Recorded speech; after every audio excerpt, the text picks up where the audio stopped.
పాడి పంటలు ఛానల్ వీక్షిస్తున్న రైతులకు నమస్కారం అండి. నా పేరు డాక్టర్ జి అనుష. నేను విశాఖపట్నం జిల్లా ఇసుకతోట పశు వైద్యశాలలో పశు వైద్యాధికారినిగా పనిచేస్తున్నాను. ఈరోజు పశు విజ్ఞాన బడి కార్యక్రమంలో భాగంగా పశువుల్లో వచ్చే పొదుగువాపు వ్యాధి యొక్క ప్రాముఖ్యత, చికిత్స మరియు నివారణ గురించి తెలుసుకుందాము. పొదుగు ఆరోగ్యం పాడి రైతు భాగ్యానికి మూలం. నివారణే ఉత్తమ చికిత్స. మనం చూసుకున్నట్లయితే ప్రపంచంలో అత్యధిక పాలు ఉత్పత్తి చేసే దేశంగా మన భారతదేశం అగ్రస్థానంలో నిలిచింది. ప్రపంచ పాలుత్పత్తిలో సుమారు 25% వాటాను భారతదేశం ఒంటరిగానే అందిస్తుంది. మనం 2024-25 సంవత్సరంలో చూసుకున్నట్లయితే సుమారు 248 మిలియన్ టన్నుల పాలు ఉత్పత్తి నమోదై ప్రపంచంలోనే అత్యధిక పాలు ఉత్పత్తి చేసే దేశంగా భారతదేశం తన స్థానాన్ని మరింత బలపరుచుకుంది. మనం గత కొన్ని సంవత్సరాలుగా పాలు ఉత్పత్తి అన్నది గమనించినట్లయితే వార్షిక వృద్ధి రేటు 4% కన్నా అధికంగానే నమోదవుతుంది. ఒకప్పుడు మనం పాలు ఉత్పత్తుల్ని దిగుమతి చేసుకునే స్థాయి నుంచి ఈరోజు పాలు ఉత్పత్తుల్ని ఎగుమతి చేసే స్థాయికి ఎదిగాము. ఈ రంగంలో మరింత అవకాశాలు కానీ సామర్థ్యం కానీ ఉన్నప్పటికీ సరైన యాజమాన్య పద్ధతులు పాటించకపోవడం మరియు పాల యొక్క నాణ్యతను, పాల యొక్క ఉత్పత్తిని ప్రభావితం చేసే కారణాలపై సరైన అవగాహన లేకపోవడం వంటి కొన్ని కారణాలు మన పాడి పరిశ్రమ ఎదుగుదలకు ప్రతిబంధకాలుగా మారుతున్నాయి. ఇలాంటి అవరోధాలను కనుక మనం అధిగమించినట్లయితే పాడి పరిశ్రమలో మనం అత్యధిక లాభాలను సాధించవచ్చు. మన దేశంలో పాలు ఉత్పత్తి అన్నది కేవలం ఆహార భద్రతకే కాకుండా కోట్లాది గ్రామీణ కుటుంబాలకు జీవనోపాధిగా ఉంటుంది. చిన్న మరియు సన్నకారు రైతులకైతే పాడి పరిశ్రమ అన్నది ఒక స్థిరమైన ఆదాయ వనరుగా నిలుస్తుంది. పొదుగు ఆరోగ్యం మనకి బాగుండాలి అంటే, మనం సరైన పాలు ఉత్పత్తిని చూపించాలి అంటే పశువు యొక్క ఆరోగ్యం ముఖ్యమైనది. అందులో పొదుగువాపు వ్యాధి గురించి నివారణ తెలుసుకోవడం అన్నది అత్యంత ముఖ్యమైనది. ఎందుకంటే ఇది మనం ఖరీదైన వ్యాధి అని కూడా చెప్పుకోవచ్చు. ఎందుకంటే మనకి ఈ పశువుల్లో ఈ వ్యాధి సోకిన వెంటనే పాలు ఉత్పత్తి అన్నది తగ్గిపోతుంది, పాల నాణ్యత క్షీణిస్తుంది, చికిత్స ఖర్చు పెరుగుతుంది, రైతుకి గణనీయంగా ఆర్థిక నష్టం అన్నది కలుగుతుంది. పొదుగువాపు వ్యాధిని ఆంగ్లంలో మాస్టైటిస్ అని అంటారు. ఈ మాస్టైటిస్ వ్యాధి గురించి తెలుసుకునే ముందు పొదుగు యొక్క నిర్మాణం గురించి తెలుసుకుందాం. ఆడ పశువుల్లో స్వేద గ్రంథులు రూపాంతరం చెంది క్షీరగ్రంథులుగా మారుతాయి అన్నమాట. పొదుగులో 4 చొనలు ఉంటాయి. ముందు వైపు 2 చొనల్ని ఫోర్ క్వార్టర్స్ అని, వెనక వైపు 2 చొనల్ని హైండ్ క్వార్టర్స్ అని పిలుస్తూ ఉంటారు. 1 లీటర్ పాలు మనకి ఉత్పత్తి అవ్వాలంటే 400 లీటర్ల రక్త ప్రసరణ సంబంధిత రక్తనాళాల ద్వారా పొదుగుకి సరఫరా అవ్వాలి. పొదుగు నుండి పాలు పిండేసిన తర్వాత ఏవైతే మిగిలిపోయిన పాలు ఉంటాయో దాన్ని రెసిడ్యుయల్ పాలు అని అంటాము. ఈ రెసిడ్యుయల్ పాలు అధికంగా పొదుగులో కానీ ఉండిపోయినట్లయితే సూక్ష్మజీవాలు చేరి పొదుగువాపు వ్యాధిని కలుగు చేస్తాయి. మనకి పొదుగువాపు వ్యాధి రావడానికి అనేక కారణాలు ఉన్నాయి. సూక్ష్మజీవుల వలన వస్తుంది, గాయాలు, పొదుగుకి ఏమైనా గాయం ఉంటే ఆ గాయాల వలన వస్తుంది, అపరిశుభ్రమైన వాతావరణం వల్ల వస్తుంది, యాజమాన్య కారణాలు కొన్ని ఉంటే వాటి వల్ల కూడా మనకి పొదుగువాపు వ్యాధి అన్నది వస్తుంది. వాతావరణ పరిస్థితుల్లో ప్రభావం వలన కానీ, పోషకాహారం లోపాల వలన కానీ ఈ పొదుగువాపు వ్యాధి అన్నది సోకుతుంది. సూక్ష్మజీవాల వలన చూసుకున్నట్లయితే మనకి ముఖ్యంగా Staphylococcus aureus, Streptococcus agalactiae, Streptococcus dysgalactiae, Mycoplasma bovis, coliforms, fungus, yeast, E coli, Klebsiella వంటి సూక్ష్మజీవుల వల్ల మనకి పొదుగువాపు వ్యాధి అనేది పశువుల్లో సోకుతుంది. ఈ పొదుగువాపు వ్యాధిని కొన్ని రకాలుగా విభజించారనమాట. మాస్టైటిస్ అని పిలుచుకుంటామన్నాం కదా. ఇందులో లక్షణాలు కనబడే దాన్ని బట్టి పొదుగువాపు వ్యాధిని క్లినికల్ మాస్టైటిస్గా, సబ్ క్లినికల్ మాస్టైటిస్గా విభజించారు. క్లినికల్ మాస్టైటిస్ని మరింత విభజన చేశారు. ఎలా అంటే acute mastitis, chronic mastitis, fungal mastitis, gangrenous mastitis, allergic mastitis గాను విభజించారు. మనకి పొదుగువాపు వ్యాధి వచ్చే సమయాన్ని బట్టి అక్యూట్ లేదా క్రానిక్ అని పిలవడం జరుగుతుంది. అక్యూట్ అంటే తక్కువ సమయంలోనే పొదుగువాపు వ్యాధి అనేది వస్తుంది. క్రానిక్ అంటే దీర్ఘకాలంగా వచ్చిన వ్యాధిని క్రానిక్ మాస్టైటిస్గా పిలుస్తాం. ఈ అక్యూట్ మాస్టైటిస్లో ఏమవుతుందంటే పొదుగు వాపు మనకు క్లియర్గా కనిపిస్తుంది, జ్వరం అన్నది వస్తుంది, పశువు అన్నది నొప్పితో బాగా బాధపడడం మనకు క్లియర్గా తెలుస్తూ ఉంటుంది. పొదుగు అన్నది ఎర్రగా మారిపోయి వేడిగా మారుతుంది. పాలల్లో చిన్న చిన్న గడ్డలాగా వస్తుంటుంది మరియు పాల సాంద్రత మారి అది ముద్దలుగా పడుతూ ఉంటుంది అన్నమాట. పాల రక్తము వర్ణం కలిగి ఉంటుంది. పాలు కాచినా మనకి విరిగిపోతూ ఉంటాయి అన్నమాట ఈ అక్యూట్ మాస్టైటిస్లో. అదే మనం క్రానిక్ మాస్టైటిస్లో చూసుకుంటే పొదుగు గడ్డిపడి పశువుకి నొప్పి అన్నది ఉండదు అనమాట. ఇందులో పాలు రాకుండా ఉంటాయి అంతే. మరి కొన్నిసార్లు ఏమవుతుందంటే పొదుగు చనులకు గడ్డలుగా ఏర్పడుతూ ఉంటాయి. గడ్డలు పగిలి అప్పుడప్పుడు చీము కారడం కూడా మనం చూస్తూ ఉంటాం అన్నమాట. నెక్స్ట్ ఫంగల్ మాస్టైటిస్ ఇది తీవ్రమైన పొదుగువాపుని కలుగు చేస్తుంది. పాలు ఎలా ఉంటాయంటే మనకు పాలు విరిగిపోయినట్లు కనిపిస్తాయి. ఈ మాస్టైటిస్లో పాలు అన్నవి నీరులా కనిపిస్తూ ఉంటాయి, గడ్డలుగా పాలు విరిగిపోయినట్లు కనిపిస్తూ ఉంటాయి అన్నమాట. ఇంకొకటి గ్యాంగ్రీనస్ మాస్టైటిస్. ఈ గ్యాంగ్రీనస్ మాస్టైటిస్లో పొదుగు చల్లగా ఉంటుంది. ఇందాక మనం చూసుకున్నట్లయితే అక్యూట్ మాస్టైటిస్లో పొదుగు వేడిగా ఉంటుందని చూసాము, ఎర్రగా వేడిగా ఉంటుందని చూసాము. ఈ గ్యాంగ్రీనస్ మాస్టైటిస్లో ఏముంటుందంటే పొదుగు చల్లగా మరియు ఈ మాస్టైటిస్ సోకిన ఒక 3-4 రోజులకి పొదుగు అన్నది నీలి రంగులోకి మారిపోతుంది. సామాన్యంగా అన్ని చనులకు ఈ వ్యాధి వస్తుంది. కొన్ని సమయాలలో అయితే ఊడిపోవడం, ఈ చనులు ఊడిపోవడం అలాంటివి కూడా సంభవిస్తూ ఉంటుందన్నమాట. అలర్జిక్ మాస్టైటిస్లో చూసుకున్నట్లయితే ఈ మాస్టైటిస్ మనం చాలా సామాన్యంగా చూస్తూ ఉంటాం ఫీల్డ్లోని. పొదుగు చనులకు అకస్మాత్తుగా వాపులు వస్తుంటాయి. మనం పాలు పితికినప్పుడే సడన్గా వాపులు రావడం అలా జరుగుతూ ఉంటుంది. ఈ రకమైన మాస్టైటిస్ మనం అధిక పాలిచ్చే గేదెల్లోని లేదా సంకరజాత ఆవుల్లోని ఎక్కువగా చూస్తుంటాం అనమాట. మొదటి ఈతల్లోని ఎక్కువగా వస్తూ ఉంటుంది. సిరుములు వాచి పుండ్లుగా మారిపోతుంటాయి. ఈ అలర్జిక్ మాస్టైటిస్ అనేది హెర్పెస్ వైరస్ వల్ల వస్తుంది. ఇటువంటి మాస్టైటిస్ మనకు సాధారణంగా వైద్యానికి స్పందించదు అనమాట.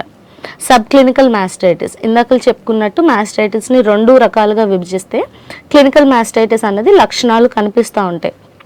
సబ్ క్లినికల్ మాస్టైటిస్లో మనకి వ్యాధి లక్షణాలు కనిపించవు.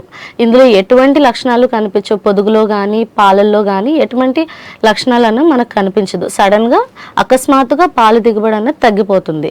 దీన్ని ఏమంటామంటే సబ్ క్లినికల్ మాస్టైటిస్ని టిప్ ఆఫ్ ద ఐస్బర్గ్ అని పిలుస్తామన్నమాట. ఎందుకంటే ఒక ఫామ్ ఉందనుకోండి, అందులో కొన్ని పశువులకి 2-3 పశువులకి మనకి పొదుగువాపు వ్యాధి లక్షణాలు కనిపిస్తున్నాయి, పొదుగు వాపు కనిపిస్తుంది, పాలల్లో తేడా కనిపిస్తుంది అంటే ఖచ్చితంగా ఆ ఫామ్లో మరిన్ని పశువులకి లక్షణాలు లేకుండా పొదుగువాపు వ్యాధి ఉంది అన్నది ఉండే అవకాశం చాలా ఎక్కువగానే ఉన్నాయి. ఈ సబ్ క్లినికల్ మాస్టైటిస్లో సొమాటిక్ సెల్ కౌంట్ అన్నది బాగా పెరిగిపోతుంది అనమాట. ఈ వ్యాధి నిర్ధారణ చాలా అవసరం. ఎందుకంటే క్లినికల్ మాస్టైటిస్లో మనం చూసినట్టు వ్యాధి లక్షణాలను బట్టి మనం నిర్ధారించవచ్చు, అలాగే పాల స్వభావాన్ని బట్టి నిర్ధారించవచ్చు. కానీ సబ్ క్లినికల్ మాస్టైటిస్లో ఏమవుతుందంటే మనకి ఎటువంటి లక్షణాలు పొదుగులో కానీ పాలలో కానీ కనిపించవు కాబట్టి మనం కొన్ని పరీక్షలు చేసి ఈ పొదుగువాపు వ్యాధిని నిర్ధారిస్తాం. ఈ పరీక్షల్లో మొదటిది కాలిఫోర్నియా మాస్టైటిస్ టెస్ట్ అంటాము. ఇది ఏంటంటే మనం ఫీల్డ్లో ప్రతి హాస్పిటల్లో డిస్పెన్సరీలోని వెటర్నరీ డిస్పెన్సరీలోని ఇది చేయొచ్చు. కాలిఫోర్నియా మాస్టైటిస్ టెస్ట్ ప్లేట్ అన్నది ఉంటుంది. ఆ ప్లేట్ 4 భాగాలుగా విభజించబడి ఉంటుంది. ప్రతి ఒక్క భాగం ప్రతి ఒక్క చనుకట్లకు పాలు తీయడానికి వీలుగా ఉంటుంది. 4 చనుకట్లలోంచి 4 భాగాల్లో పాలు తీసి సమపాలల్లో కాలిఫోర్నియా మాస్టైటిస్ టెస్ట్ రియేజెంట్ని వేసి ఒక 10 సెకండ్ల పాటు గుండ్రంగా కలిపినట్లయితే ఈ ప్లేట్ని మనకి చిన్న జిగురు ఫామ్ కనిపిస్తుంది అనమాట. మాస్టైటిస్ వచ్చిన పశువు పాలతో కానీ మనం ఈ టెస్ట్ చేసినట్లయితే జిగురు ఫామ్ అవ్వడం మనం చూస్తాం, జెల్ ఫార్మేషన్. ఈ జెల్ ఫార్మేషన్ అన్నది 15 నుంచి 20 సెకండ్లలో చూడాలి, గమనించాలి, లేదంటే అది మళ్ళీ నార్మల్గానే మారిపోతుంది. రెండో పరీక్ష లిట్మస్ పేపర్ టెస్ట్ అంటాం అనమాట. లిట్మస్ పేపర్స్ పరీక్ష. ఈ లిట్మస్ పేపర్ అన్నది మనకి బయట దొరుకుతుందండి మార్కెట్లో. ఇది తెచ్చి మనం పాలల్లో ముంచినట్లయితే అవి ఆరోగ్యవంతమైన పాలు అయితే ఖచ్చితంగా వాటి pH అన్నది 6.4 నుంచి 6.6% వరకు 6.6 వరకు ఉంటుందన్నమాట. అంటే కొంచెం ఆమ్లంగా ఉంటాయి ఆరోగ్యమైన పాలు. అదే కనుక మాస్టైటిస్ ఇన్ఫెక్ట్ అయిన పాలు కనుక మనం తీసుకొని పరీక్షించినట్లయితే pH అన్నది క్షార స్వభావంతో ఉంటాయి కాబట్టి అది ఆకుపచ్చ రంగు నుంచి నీలం రంగుకి మారుతుంది అనమాట. ఆరోగ్యంగా ఉన్న పాలు అయితే పసుపు రంగు నుంచి ఎరుపు రంగుకి మారుతూ ఉంటాయి. అదే మనకి మాస్టైటిస్ వచ్చిన పాలలో కనుక చూసినట్లయితే ఆకుపచ్చ నుంచి నీలం రంగులోకి మారుతాయి. దాన్ని బట్టి మనం మాస్టైటిస్ ఉంది అని నిర్ధారించవచ్చు. ఇంకొకటి స్లైడ్ టెస్ట్ అంటామండి, స్లైడ్ పరీక్ష. దీన్ని వైట్ సైడ్ టెస్ట్ కూడా అని అంటాము. ఇది ఎలా అంటే ఒక స్లైడ్ తీసుకొని మనం పొదుగులోని మొదటి 2 దారాలను వదిలేసి తర్వాత ఒక 5 చుక్కల పాలని ఒక ప్లేట్ మీద వేసి దానిపైన ఒక 2 చుక్కలు సోడియం హైడ్రాక్సైడ్ 4% సోడియం హైడ్రాక్సైడ్ వేసి కలిపినట్లయితే మనకి ఆ పాల సాంద్రత బట్టి వ్యాధి నిర్ధారించవచ్చు. ఒకవేళ ఆ స్లైడ్ మీద నీళ్ళలాగే ఉంది, ఎటువంటి గడ్డలు ఫామ్ అవ్వలేదంటే అది ఆరోగ్యవంతమైన పాల కింద పరిగణించవచ్చు. అదే చిన్న గడ్డల్లా కానీ ఫ్లేక్స్గా కానీ వస్తున్నాయి అంటే అది పొదుగువాపు వ్యాధి సోకిన పశువు పాలుగా మనం నిర్ధారించవచ్చు. ఇంకోటి స్ట్రిప్ కప్ టెస్ట్ అండి. ఈ స్ట్రిప్ కప్ టెస్ట్లో మొదటి 2 దారాలని మనం పాలు పితికి చూసినట్లయితే పాలలో గడ్డలు కానీ ముద్దలు కానీ ఏమైనా కనిపించిన మరి పాలు నీరుగా ఉన్నా సరే మనం గమనించవచ్చు. దీన్ని బట్టి కూడా మనం పొదుగువాపు వ్యాధిని నిర్ధారించవచ్చు. ఇంకొకటి పాల్పేషన్ టెస్ట్ అండి. బాగా ఎక్స్పీరియన్స్డ్ రైతు ఎవరైనా ఉన్నారు అంటే వాళ్ళు పాలు పితికినప్పుడే మనకి ఆ పొదుగు పట్టుకునే విధానం బట్టి పొదుగులో ఏమైనా గడ్డలు కనబడుతున్నాయా అలాగే గమనించగలరండి. అలాంటి పొదుగులో నాడ్యూల్స్ కానీ ఎటువంటి గడ్డలు కానీ కనిపిస్తున్నాయంటే దానికి పొదుగువాపు వచ్చిందన్న అవకాశం చాలా ఎక్కువగానే ఉంటుంది. ఇంకొకటి సెమాటిక్ సెల్ కౌంట్ టెస్ట్ అంటాము. ఈ మెషిన్లో కనుక మనం పొదుగువాపు వచ్చిన పశువు నుంచి పాలు సేకరించి శాంపుల్ కానీ ఇందులో పెట్టినట్లయితే మనకి ఆ శాంపుల్లో ఎన్ని సొమాటిక్ సెల్స్ ఉన్నాయి 1 mlకి అని తెలుస్తుంది. సాధారణంగా పొదుగువాపు వచ్చిన తర్వాత ఎంతగా పెరుగుతాయి అంటే ఈ సొమాటిక్ సెల్స్ 1 మిల్లీలీటర్ పాలలో 1 ml పాలలో మనకి 2 లక్షలకు పైగా సొమాటిక్ సెల్స్ అన్నవి వస్తూ ఉంటాయి అన్నమాట. ఇంకొకటి హోటిస్ టెస్ట్ అన్నమాట. హోటిస్ టెస్ట్ ఏంటంటే ఒక 9.5 ml పాలను ఒక టెస్ట్ ట్యూబ్లో తీసుకొని ఒక 0.5 ml బ్రోమోక్రిసాల్ పర్పుల్ అనే రియేజెంట్ని కలిపి ఒక 24 గంటలు సాధారణమైన రూమ్ టెంపరేచర్లో అంటే 37 డిగ్రీల సెంటీగ్రేడ్లో కనుక ఉంచినట్లయితే ఆ 24 గంటల తర్వాత మనం చూసినట్లయితే ఒకవేళ ఆ పాలల్లో స్ట్రెప్టోకాకస్ బ్యాక్టీరియా కానీ ఉంటే ఆ పాలు ఏవైతే బ్రోమోక్రిసాల్ బ్రూ వేసిన తర్వాత నీలం రంగులో ఉంటాయో అవి పసుపు రంగులోకి మారుతాయి అన్నమాట. స్ట్రెప్టోకోకస్ బ్యాక్టీరియా ఉన్నట్టు మనం నిర్ధారించవచ్చు. ఈ నిర్ధారణ ఎంతైతే ఇంపార్టెంటో చికిత్స కూడా అంతే ముఖ్యమైనది. ఎందుకంటే వ్యాధి కనపడగానే వెంటనే పశు వైద్యుని దగ్గరికి వెళ్ళి వాళ్ళ సలహా మేరకు చికిత్స ప్రారంభిస్తే తక్కువ సమయంలోనే మనము ఈ పొదుగువాపు వ్యాధిని అన్నది అరికట్టవచ్చు. చెన్నుల నుండి పాలు పూర్తిగా తీసేయాలి. ఎందుకంటే మనం ముందు తెలుసుకున్నట్లు రెసిడ్యుయల్ పాలు ఏవైతే ఉన్నాయో వాటి వల్లనే మనకి ఈ సూక్ష్మజీవాలు చేరి పొదుగువాపు వ్యాధిని కలిగిస్తున్నాయి. రెసిడ్యుయల్ పాలు లేకుండా పాలు పూర్తిగా పితికేయాలి. అలాగే పొదుగు వేడిగా ఉంటే మనం అక్యూట్ మాస్టైటిస్లో చూసుకున్నట్లయితే పొదుగు ఎర్రగా వేడిగా ఉండి పశువుకు నొప్పి ఉంటుందని చెప్పాం కదా, అలాంటప్పుడు మనం చల్లని కాపడం అలాంటివి పెట్టాలి. అలాగే ఆ వాపు మరియు నొప్పి తగ్గడానికి మనం టాపికల్గా ఈ మాస్టిలేప్ ఆయింట్మెంట్లు కానీ విస్ప్రేక్ ఆయింట్మెంట్స్ కానీ అప్లై చేయొచ్చు. ఇంకొకటి యాంటీబయాటిక్స్ వాడే ముందు మనం నొప్పి కోసం అయితే Melonex injections, non steroid anti inflammatory drugs Melonex అలాంటివి ఇస్తాము. ఇంకా యాంటీహిస్టమైన్స్ క్లోర్ఫెనిమిన్ మాలియేట్ అలాంటి యాంటీహిస్టమైన్స్ కూడా ఇస్తాము. యాంటీబయాటిక్ వచ్చేసరికి మనము మొదట తక్కువ ప్రభావం ఉన్న యాంటీబయాటిక్స్ని ఇచ్చి ఆ తర్వాత ఎక్కువ ప్రభావం ఉన్న యాంటీబయాటిక్స్ ఇవ్వాలన్నమాట. కొంతమంది రైతులు ఏం చేస్తారు, మొదటగా మనము తక్కువ ప్రభావం ఉన్న యాంటీబయాటిక్స్ ఎండ్రోఫ్లాక్ససిన్ వంటివి ఇస్తే ఒక 2 రోజులకి అది తగ్గట్లేదని చెప్పి హయ్యర్ యాంటీబయాటిక్స్ ఇవ్వమని అడుగుతారు. అది చేయడం చాలా తప్పండి. మనం ఒక యాంటీబయాటిక్ వాడితే ఖచ్చితంగా 5 రోజులకి ఆ యాంటీబయాటిక్ అన్నది వాడాలన్నమాట. 5 రోజుల తర్వాత మనకి తగ్గలేనట్లయితే హయ్యర్ యాంటీబయాటిక్ వెళ్ళొచ్చు. ఇలా ట్రయల్ అండ్ ఎర్రర్ కాకుండా మనం యాంటీబయాటిక్ సెన్సిటివిటీ టెస్ట్ అనేది చేయించగలిగితే ఈ పాలని కల్చర్ చేసి ఏ యాంటీబయాటిక్కి ఈ సూక్ష్మజీవాలు అరికడుతున్నాయని మనం క్లియర్గా తెలుసుకొని ఆ యాంటీబయాటిక్ని వాడితే అతి తక్కువ సమయంలోనే మనం పొదుగువాపు వ్యాధిని కంట్రోల్ చేయొచ్చు. ఈ వ్యాధి చికిత్స ఎంతైతే ముఖ్యమో నివారణ అంతకన్నా ముఖ్యం. ఎందుకంటే కొన్నిసార్లు వైద్యానికి స్పందించామన్నమాట. పొదుగువాపు వ్యాధి వచ్చిన తర్వాత పాలు దిగుబడి తగ్గిపోతుంది, రైతుకు నష్టం వస్తుంది. చికిత్సను కూడా అప్పుడప్పుడు రైతులు భరించలేని స్థితిలో ఉంటారనమాట. నివారణ అనేది చాలా ముఖ్యం. నివారణ ఎలా చేస్తామంటే మనం 3 భాగాలుగా విభజించవచ్చు. ఒకటి సూక్ష్మజీవాలు పొదుగులోకి వెళ్లకుండా అరికట్టడం, లేదు రెండోది సూక్ష్మజీవాలు పొదుగులోకి వెళ్ళిపోయిన తర్వాత అవి వృద్ధి చెందకుండా ఆపడం, లేదు పొదుగులోకి వెళ్ళిపోయాయి వృద్ధి చెందుతున్నాయి వ్యాధి ప్రబలకుండా ఆపడం అనేది 3వ రకం అన్నమాట. మొదటి రకం ఏంటంటే సూక్ష్మజీవాలు పొదుగులోకి వెళ్లకుండా.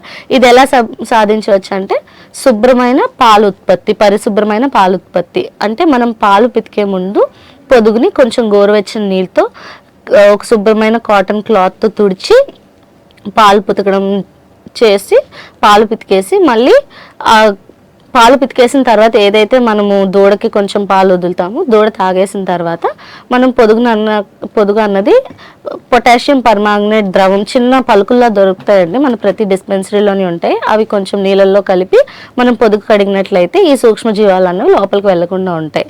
సాధారణంగా పాలు తీసేసిన తర్వాత కొంతసేపటికి ఆ చనరంధ్రాలు అన్నవి తెరుచుకునే ఉంటాయి అన్నమాట. అటువంటి సమయంలో పాలు తీసేగానే పశువు కానీ ఒకవేళ కిందన కూర్చోవడం అలా ఏమైనా చేస్తే ఆ సూక్ష్మజీవాలు అన్నవి చాలా సులభంగా చనుల్లోకి వెళ్ళిపోతాయి, పొదుగులోకి వెళ్ళిపోతాయి.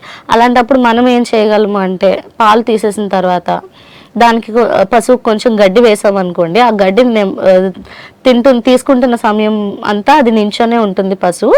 ఈలోగా చనరంధ్రాలను మూసుకుంటే ఆ తర్వాత మనకు సూక్ష్మజీవాలు లోపలికి వెళ్ళవన్నమాట. ఇది మనం యాజమాన్య పద్ధతిలో చిన్న మార్పు చేసుకుంటే సూక్ష్మజీవాలు లోపలికి వెళ్లకుండా మనం చూసుకోవచ్చు.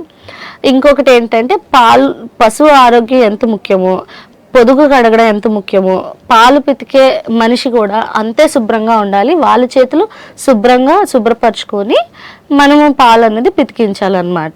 ఇప్పుడు కొంతమంది రైతులు వాళ్ళు పితకకుండా వేరే వాళ్ళు వచ్చి పాలు పితుకుతున్నారు. ఎవరు వచ్చి పాలు పితికినా సరే మనం వాళ్ళ చేతులు శుభ్రంగా ఉన్నాయా లేదా, వాళ్ళు ఆరోగ్యంగా ఉన్నారా లేదా చూసుకోవాలి. మొదటగా ఆరోగ్యంగా ఉన్న పశువుల పాలు పితికేసిన తర్వాతే ఈ వ్యాధిగ్రస్త పశువుల పాలు పితకాలి. అలాగే ఒక వ్యాధిగ్రస్త పశువు ఏదైనా ఉందనుకోండి, దానికి 4 క్వార్టర్లలోని వ్యాధి ఉండకపోవచ్చు. ఒక క్వార్టర్లో ఉంటే ముందు నార్మల్గా ఆరోగ్యంగా ఉన్న చెనకట్లలోంచి పాలు పితికేసి ఆ తర్వాత ఏదైతే ఎఫెక్టెడ్ క్వార్టర్ ఉంటుందో దాని పాలు పితకాలన్నమాట. పొదుగువాపు కలిగిన క్వార్టర్ది లాస్ట్లో పితకాలి. ఎందుకంటే ఒక పశువు నుంచి ఇంకో పశువుకి వచ్చే అవకాశం ఎంత ఉంటుందో ఒక క్వార్టర్ నుంచి ఇంకో క్వార్టర్కి వచ్చే అవకాశం కూడా అంతే ఉంటుందన్నమాట. ఇంకొకటి పాలు పితికే విధానంలో కూడా మనం జాగ్రత్తలు తీసుకోవాలి. మనకి 3 పద్ధతులు ఉంటాయండి. ఫుల్ హ్యాండ్ మిల్కింగ్ అని, స్ట్రిప్పింగ్ అని, నక్లింగ్ అని. నక్లింగ్ అంటే బొటన్ వేలును మడిచి పాలు పితకడం అనేది ఇది సాధారణంగా మనకి పల్లెల్లో అనుసరిస్తున్న విధానం.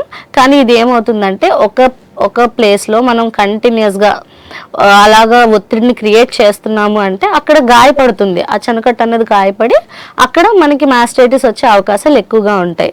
ఇంకొకటి స్ట్రిప్పింగ్ పద్ధతి ఏంటంటే చెనకట్టు పై భాగం నుంచి కిందకి లాగుతా చేస్తాం. ఇది కూడా నొప్పిని కలుగజేస్తుంది పశువుకి. పాల దిగుబడి పైన కొంచెమైనా మనకి ప్రభావం ఉంటుంది దీది కూడా. ఫుల్ హ్యాండ్ మిల్కింగ్ అనేది ఎటువంటి ఇబ్బందులు లేకుండా ఉండే పద్ధతి అండి. ఇది మనం పాటించినట్లయితే పొదుగుకి ఆరోగ్యంగా ఉన్నట్లు చూసుకోగలుగుతాం. అలాగే అంత ఒత్తిడి కలుగజేయదు కాబట్టి మనకి పొదుగు వచ్చే అవకాశాలు చాలా తక్కువగా ఉంటాయి అన్నమాట. పొదుగు శుభ్రం చేసేసిన తర్వాత పాలు పితికేసిన తర్వాత మనం పొటాషియం పర్మాంగనేట్ ద్రవంలో కానీ చెనకట్లని ముంచినట్లయితే అవి ఇంకా సూక్ష్మజీవాలు వెళ్లకుండా ఆపేస్తూ ఉంటాయి. ఇంకొకటి నివారణలో అత్యంత ముఖ్యమైనది యాజమాన్య పద్ధతులు. మనకి పశువుల చాల అన్నది శుభ్రంగా ఉండాలి, పశువులు శుభ్రంగా ఉండాలి. క్లీన్ మిల్క్ ప్రొడక్షన్ అంటాం, శుభ్రమైన పాల ఉత్పత్తి, పరిశుభ్రమైన పాల ఉత్పత్తి. అది ఎలా సాధించగలవంటే పశువు శుభ్రంగా ఉండాలి, పశువుల పాకలు షెడ్లు శుభ్రంగా ఉండాలి, పాలు పితికే రైతు శుభ్రంగా ఉండాలి, వాళ్ళ చేతులు అవి శుభ్రంగా కడుక్కోవాలి, పాలు పితికే పాత్రలు, ఆ చుట్టుపక్కల పరిసరాలన్నీ కూడా శుభ్రంగా ఉండాలన్నమాట. ఫుల్ హ్యాండ్ మిల్కింగ్ పద్ధతి మనం అనుసరిస్తేనే మనం పొదుగుకి గాయపరచకుండా జాగ్రత్తలు తీసుకున్న వాళ్ళం అవుతాం. పాలు పితికే యంత్రాలు కూడా మనం వాడడం నేర్చుకోవాలి. ఇప్పుడు కొంతమందికి ఎక్కువ పశువులు ఉన్నప్పుడు వాళ్ళు పాలు పితికే యంత్రాలను వాడుతున్నప్పుడు అవి పొద్దున్న ఒకసారి సాయంత్రం ఒకసారి అవి కడుగుతూనే ఉండాలి. ఏదైనా మాస్టైటిస్ వచ్చిన పశువుకి వాడినట్లయితే తర్వాత శుభ్రపరిచాక కానీ ఆరోగ్యమైన పశువుకి వాడకూడదు అన్నమాట. ఈ జాగ్రత్తలన్నీ మనం పాటించినట్లయితే, మనము ఈ నివారణ చర్యలు తీసుకున్నట్లయితే పాల దిగుబడి అన్నది ఖచ్చితంగా పెరుగుతుంది, పాల ఉత్పత్తి ఖచ్చితంగా పెరిగి రైతుకి లాభదాయకంగా ఉంటుంది. ఈ అవకాశం నాకు ఇచ్చిన పాడి పంటలు ఛానల్ వారికి ధన్యవాదాలు.